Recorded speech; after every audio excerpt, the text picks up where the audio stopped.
This is Reality Dispatch, written by Jim Mintz. They were ancient relics, ancient by today's standards. Early 90s Jeeps, night vision, infrared scopes, weapons, pre-regulation tasers with spring-locked triggers, all sitting there in an abandoned wasteland, guarded by the most sophisticated security systems. Surrounded by ocean on all sides, a day's ride by boat with the throttle at full tilt. And once you got the stuff, you had to get it back. "I'll give you this figure," said the Baron. He laid down his proposal on a cocktail napkin as we sat in his club on the Dubai Strip. I unfurled the paper and nodded with approval at the number. "But I want the software too," he said. "Hard drives?" I asked. "It's pretty old stuff, a lot of floppy disks. None of the work is backed up on any cloud. We're talking pre-internet technology." He leaned closer, whispering despite the thumping music. "There is information on those machines that is invaluable. As you say, pre-internet. It has sat dormant on that island for 30 years. The very fabric of life is answered in the saved files of those systems. In the office inside the main control center rests a machine. The doctor told me himself before he passed.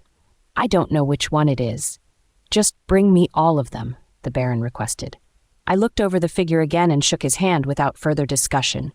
On the boat out of the harbor, I read over the inventory and estimated the haul to be smaller than expected, given the limited onboard storage.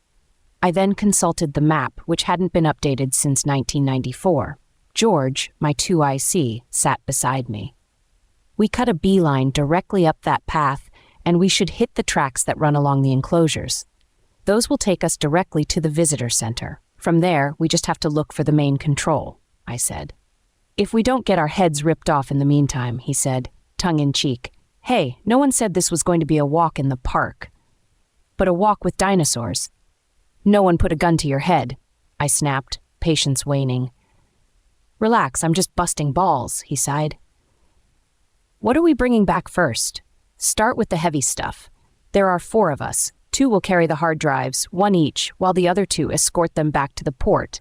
Then we go back for the rest. Once that's done, we take the tasers. They're pre-regulation and are the hot dollar items. Then any merch you can find. Bag it." "Is this the first time someone has looted the place?" George asked. I shrugged. "It's been a ghost town for 30 years, George. How should I know?" "No one has lived to tell," said one of the Baron's men from the bridge. He came down to join us. "You're Sergo, right?" I asked. We hadn't formally introduced. He nodded. He was dressed in mercenary Kevlar, armed with a weapon in every crevice that could hold one. He was well built, the Baron's personal security on secondment. "Listen to me, cowgirl," he said, with a sternness that matched his frame. "I don't want Nadine and me on this island longer than 6 hours. Tops. The risks are already too great. A minute past that, and if you're not on board this boat, we leave without you. Understand?" I felt patronized, but I didn't have much choice. "You're here to provide security, an escort," I reminded him. "Your boss wants the hard drives from inside the control center. We don't know how long it'll take to find them," I explained. 6 hours. "Your time starts when the boat touches the port," he said. "I'm not dying for some chick I just met. Boss or no boss," he said as he turned his back. Our feet hit the sand at 700. I'd had maybe 28 minutes of sleep before the announcement of landfall. The sound of our boat was masked by the crashing waves. We anchored and made for the shrubs that marked the remains of the old theme park's fencing. Sergo, armed with a machete, carved a path, and we fell in behind him, our de facto leader. The excitement of the island wasn't lost on us. We took every moment to scan our surroundings, searching for evidence of the island's inhabitants. We knew our chances of returning to this place in our lifetimes were slim. Still, we didn't want to become permanent residents either. 30 minutes into our trek through the jungle, no signs of the prehistoric beasts. A welcome relief by the time we reached the enclosure fences. We saw the symbols of their destructive habits.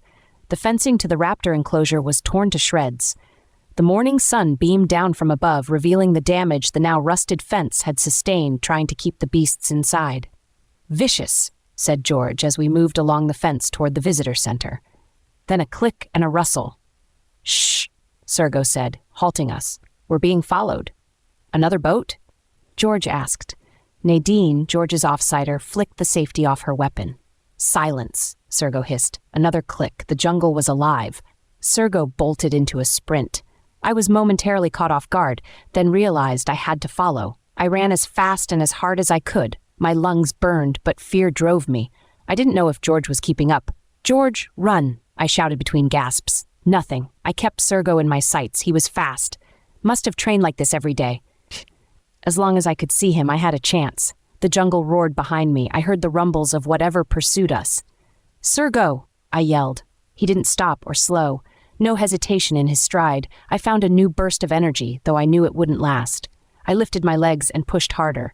"Don't stop," I told myself. The visitor center neared. 50 meters. Run. Don't slow down. Sergo reached the fire escape first. The old logo was rusted and weather-worn. He kicked it open and ran inside, trying to slam it shut. "Sergo, bastard!" I yelled. The door slammed just as I arrived, out of breath, lungs heaving. I had no strength left to kick or scream for him to open up. I turned. The jungle loomed. No sign of George or Nadine, swallowed by the island. All was quiet except for the insects. A distant roar, something large. I looked left, then right. Nothing recognizable. No way back to the boat. Left to die on an island of dinosaurs who already had a taste for prey. The door behind me unlatched. I turned to push it open, and Sergo barreled out, now running the opposite direction. I fell, obscured by the swinging door, hidden from the beast that latched onto him with 8-inch claws. It tore through him from behind. He didn't have time to scream. Thankfully, I didn't have the breath to do the same. I waited behind the door until the beast finished its meal. Now there was only one. I had to get back to the boat, somehow. From there, I'd have to drive it the 8 hours to the nearest mainland. In my mind, anything was possible with the will to survive. Still, fear gripped me like a vice. I had 8 hours of sunlight. Time to move.